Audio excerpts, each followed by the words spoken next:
Et après Beaucroissant, on en arrive maintenant à nos séries de la semaine, en commençant par celle qui nous a permis depuis lundi de découvrir avec vous une très belle région de Belgique, l'Ardenne belge, avec son patrimoine.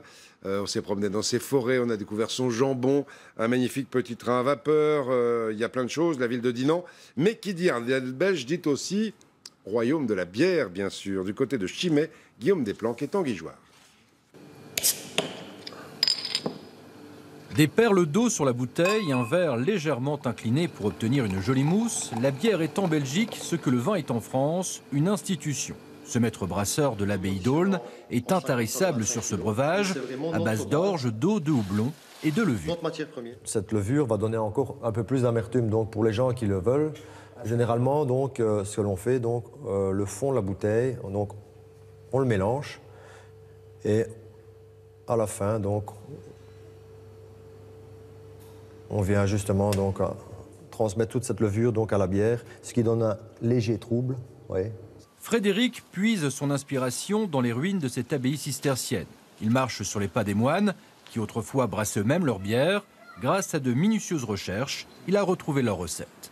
Qui a quand même plus de 300 ans, il y a des moines cisterciens ici qui ont brassé de la bière et je n'arrive pas à m'imaginer à quel point c'est exceptionnel de pérenniser ces mouvements. Au pied de ces colonnes ancestrales, ils perpétuent leurs gestes dans ces magnifiques cuves en cuivre.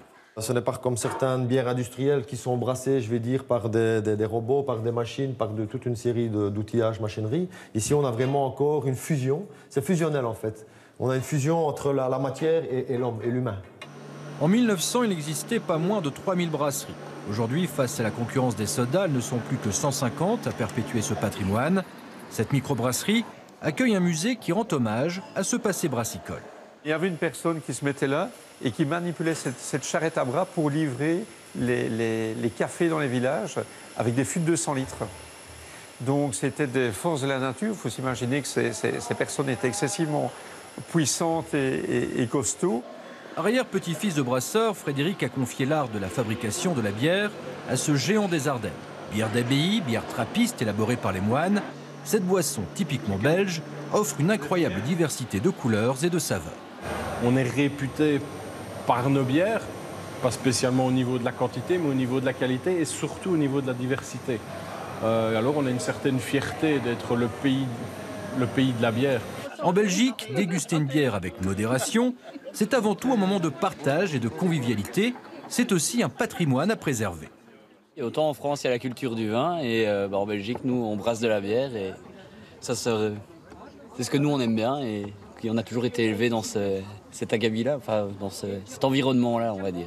Après le carnaval de Binche et la pêche aux crevettes à cheval, un dossier de candidature a été déposé cette année pour que la bière belge soit classée au patrimoine de l'UNESCO. Voilà, c'était le dernier reportage de cette série sur l'Ardenne belge. Je salue tous nos téléspectateurs de Belgique, ils sont nombreux. Et la série à revoir sur le site internet de cette édition de 13h, comme toutes les autres, comme l'autre